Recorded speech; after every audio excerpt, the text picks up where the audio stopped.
Uno de los principales problemas que tiene la economía argentina en este momento es el de la inflación. Algunos economistas sostienen que la inflación es un fenómeno multicausal. Ahora bien, en el caso de la Argentina, realmente la principal causa de inflación es precisamente la emisión monetaria. Emisión que cae bajo la responsabilidad del Banco Central de la República Argentina. Esta es la razón por la cual algunos candidatos a presidente de la Nación están realizando propuestas al respecto. Algunos proponen lisa y llanamente dinamitarlo y otros proponen reformarlo o al menos modificar algunos aspectos sustanciales de la Carta Orgánica del Banco Central. En tal sentido, sería bueno realizar un análisis comparativo de la Carta Orgánica del Banco Central de la República Argentina en comparación con otros bancos de la región. Y en ese sentido hay un caso paradigmático que es el del Banco Central del Perú, que viene manteniendo una política monetaria que ha permitido que el peso peruano, que el sol peruano, se convierta en una de las monedas más estables de la región, a pesar de que en la última década en Perú han encarcelado a 5 presidentes de la nación. El artículo 1 de la Carta Orgánica del Banco Central de la República Argentina habla de la independencia. En particular, para el Banco Central de la República Argentina, el artículo 1 habla de que el Banco Central es una entidad autárquica, mientras que en la Carta Orgánica del Banco Central del Perú hace alusión a que el Banco Central es una entidad autónoma y autárquica. ¿Cuál es la diferencia entre estos dos conceptos? Un organismo autárquico cuando tiene el manejo de sus propios recursos.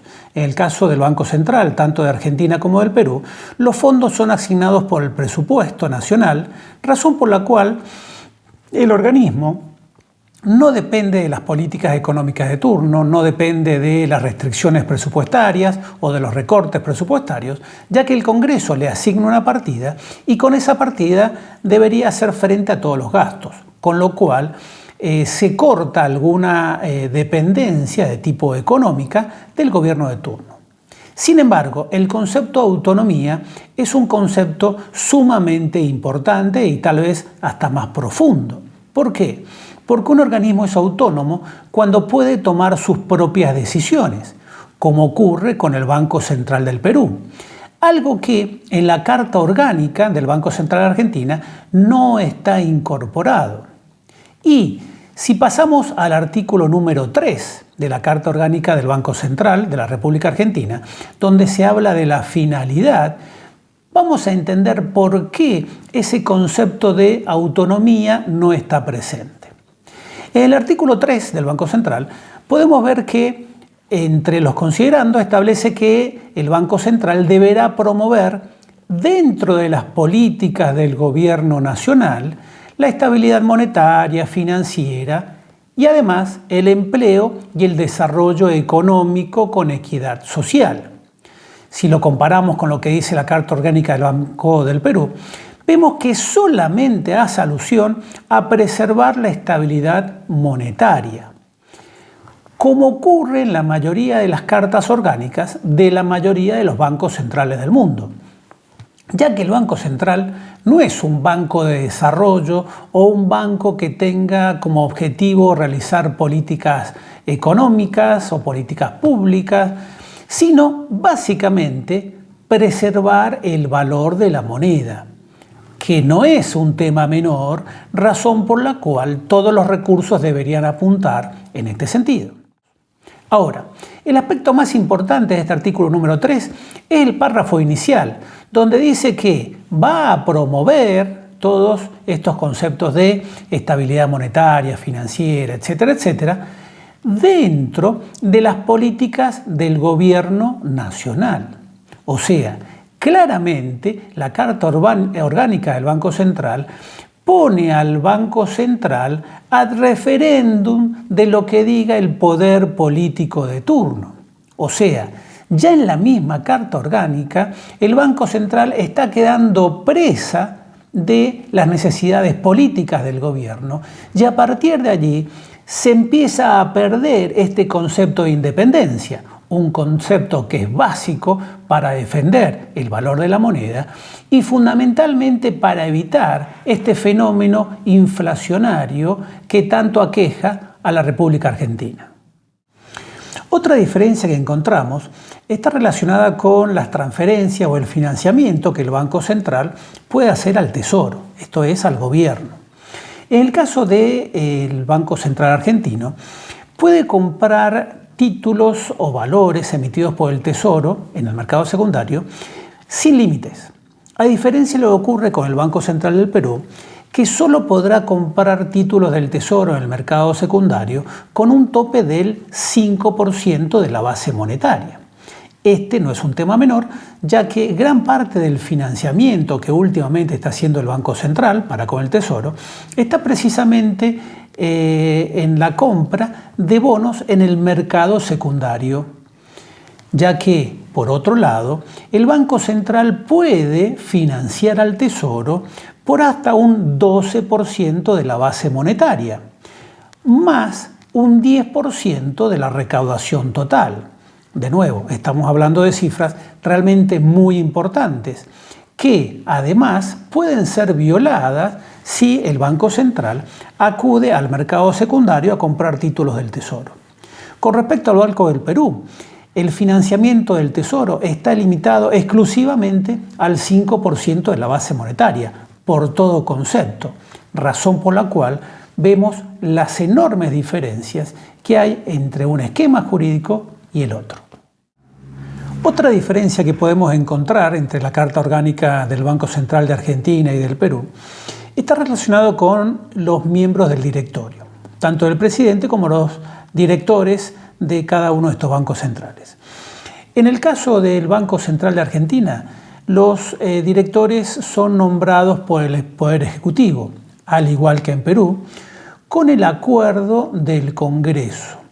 El tema es que, mientras que en Perú estas designaciones deben ser aprobadas o ratificadas por el Congreso dentro de los siguientes 30 días del nombramiento, en Argentina no existe esa limitante de tiempo, razón por la cual cuando el Poder Ejecutivo nombra a un presidente del Banco Central, lo nombra en comisión hasta tanto el Congreso lo apruebe. El tema es que en Argentina esa comisión puede durar años y de hecho es lo que ocurre normalmente, razón por la cual los presidentes de los bancos centrales nunca tienen estabilidad en su cargo. Normalmente en el caso de Argentina tienen una duración de 6 años, en el caso de Perú de 5, pero al estar nombrados en comisión no tienen estabilidad, razón por la cual pueden ser removidos en cualquier momento. Con respecto al tema de la remoción, en el caso del Perú, tanto el presidente como los directores del Banco Central solo pueden ser removidos por causas graves y con la aprobación de 2/3 del Congreso.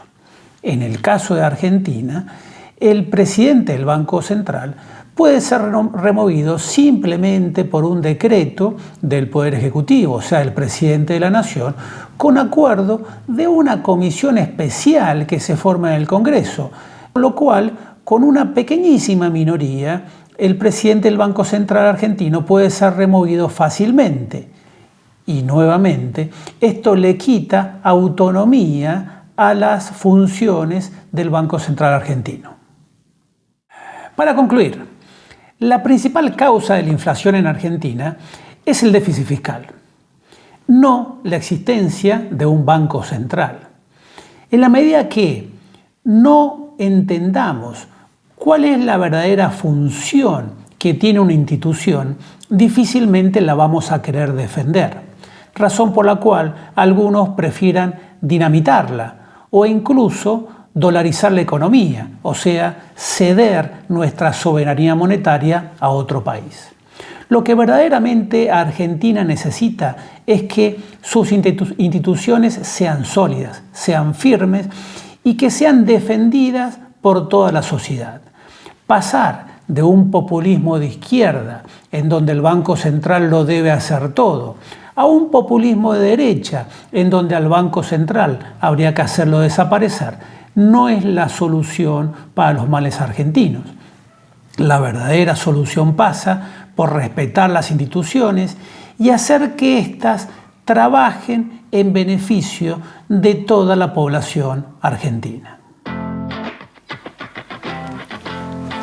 Si te gustó este video, compartilo con tus amigos y déjanos un like. Muchas gracias.